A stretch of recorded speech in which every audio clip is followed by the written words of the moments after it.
Assalamualaikum warahmatullahi wabarakatuh. Salam sejahtera begitu sekalian. Perkenalkan, nama saya Pandu Mulya dengan NPM B1A024266. Akan memberikan edukasi terkait pasar modal tentang bagaimana cara untuk mencari saham yang under value atau di bawah harga buku. Nah, teman-teman, apa sih itu saham? Saham adalah salah satu instrumen investasi yang di mana suatu perusahaan untuk mencari pendanaan menerbitkan saham melalui IPO atau Initial Public Offering. Nah, saya akan memberikan 3 hal yang perlu digunakan untuk mencari saham-saham yang under value. Yang pertama ada PBV atau per book value. Yang kedua ada EPS, earning per share atau pendapatan per saham. Dan yang ketiga adalah pendapatan per kuartal. Per kuartal itu sekitar 3 bulan. Yaitu 3 bulan artinya ada 4 kuartal dalam 1 tahun. Nah, kita langsung masuk ke yang pertama, yaitu yang pertama saya akan mencontohkan earning per share atau pendapatan per saham. Nah, rumusnya adalah laba bersih dibagi dengan saham yang beredar. Saya kasih contoh, yaitu laba bersih ada senilai 1 juta dan lembar saham yang beredar sekitar atau saham yang dimiliki yaitu 1.000 lembar.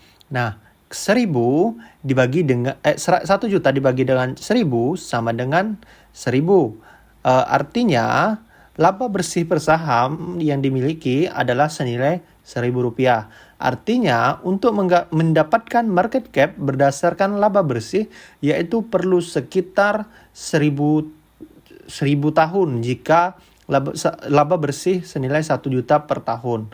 Apakah waktu yang dimiliki tersebut adalah cukup lama jika kita bandingkan dengan saham-saham yang ada di Indonesia. Selanjutnya yaitu terkait PBV atau per book value. Rumusnya yaitu harga saham dibagi nilai buku per lembar. Saya contohkan yaitu saham Bumi. Harga penutupan saham Bumi hari ini di 4 Mei 2026 yaitu 230 per saham. 230 dibagi nilai buku saham yaitu senilai 19,5 sama dengan sekitar 11,7. Artinya harga saham Bumi tersebut digolongkan mahal karena nilai buku apabila di bawah 1 artinya sahamnya murah. Jika di atas 1 artinya sahamnya mahal. Karena saham Bumi berada di 11,7 artinya dapat dikategorikan bahwa saham Bumi ini sangatlah mahal.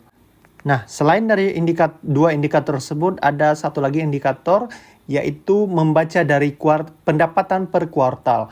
Pendapatan per kuartal itu biasanya ada di sekitar 3 bulan. Nah, artinya dalam 1 tahun ada sekitar 4 kuartal. Nah, pertumbuhan kuartal tersebut dapat kita baca dalam laporan keuangan. Semakin tinggi persentase pertumbuhan daripada pendapatan per kuartal tersebut dapat kita kategorikan bahwa saham tersebut bertumbuh. Nah, begitulah tentang bagaimana cara melihat potensi dari suatu saham. Nah, selain dari 3 indikator tersebut, ada indikator yang sering ditinggalkan atau tidak dilirik oleh investor, yaitu dari background dari owner perusahaan tersebut. Ini bukan perlu saya disclaimer bahwa ini bukan ajakan untuk membeli suatu saham, tetapi ini adalah untuk bagaimana cara melihat suatu saham yang potensial untuk dibeli. Terima kasih. Wassalamualaikum warahmatullahi wabarakatuh.